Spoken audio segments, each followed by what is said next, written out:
Gallery furniture and appliances Eramalloor 45-ാം വാർഷികത്തോടനുബന്ധിച്ച് ഓഫറുകളുടെ മഹാവിസ്മയം. ബെഡ് ഒന്നിനൊന്ന് ഫ്രീ. സ്റ്റീൽ അലമാര 5500 രൂപ മുതൽ. സെറ്റി സെറ്റ് 7500 രൂപയ്ക്ക്. സ്പ്രിംഗ് ബെഡ് 6750 രൂപ. വുഡൻ അലമാര 23000 രൂപയ്ക്ക്. എല്ലാ ഗൃഹോപകരണങ്ങൾക്കും ഫിനാൻസ് സൗകര്യം. 20000 സ്ക്വയർ ഫീറ്റിൽ ഗൃഹോപകരണങ്ങളുടെ Rajadhani gallery furniture and appliances, Saniya തിയേറ്ററിന് എതിർവശം, എരമല്ലൂർ. അവർ sister concern grand furniture mart, Eramalloor. 45 വർഷത്തെ പാരമ്പര്യമാണ്. KLCA നസ്രത്ത് യൂണിറ്റിന്റെ ആഭിമുഖ്യത്തിൽ ഫലവൃക്ഷത്തൈ വിതരണം ചെയ്തു. ലോക പരിസ്ഥിതി ദിനത്തിന്റെ ഭാഗമായി KLCA നസ്രത്ത് യൂണിറ്റിന്റെ ആഭിമുഖ്യത്തിൽ ഫലവൃക്ഷത്തൈ വിതരണം നടത്തി. വക്കോ പ്രകാശ് അനുസ്മരണാർത്ഥം നടത്തിയ പരിപാടിയിൽ പ്രസിഡന്റ് ജോൺ ഡിക്സൺ അധ്യക്ഷത വഹിച്ചു. ഫാദർ ജിനിൽ കൈതേത് ഉദ്ഘാടനം നിർവഹിച്ചു. നമ്മൾ ഇത്രയും കാര്യങ്ങളൊക്കെ ഇവിടെ ചെയ്യുമ്പോൾ ഒരു ഓർമ്മപ്പെടുത്തൽ മാത്രം.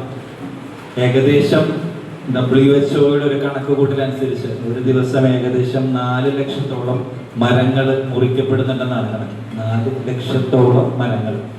അപ്പൊ നമുക്ക് അതിൽ കൂടുതൽ ഉപയോഗിക്കുന്നത് ഈ കടലാസ് ഉണ്ടാക്കാനായിട്ടാണ്. നമ്മൾക്ക് പേപ്പർ, അതായത് പലതരത്തിലുള്ള പേപ്പർ നമ്മൾ ഓരോ ദിവസം കൈ കിട്ടും.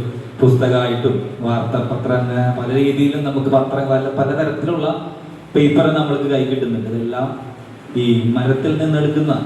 അപ്പോൾ നമുക്ക് അതൊന്നും ഇല്ലാതെയാക്കാൻ നമുക്ക് ഒരിക്കലും സാധിക്കില്ല.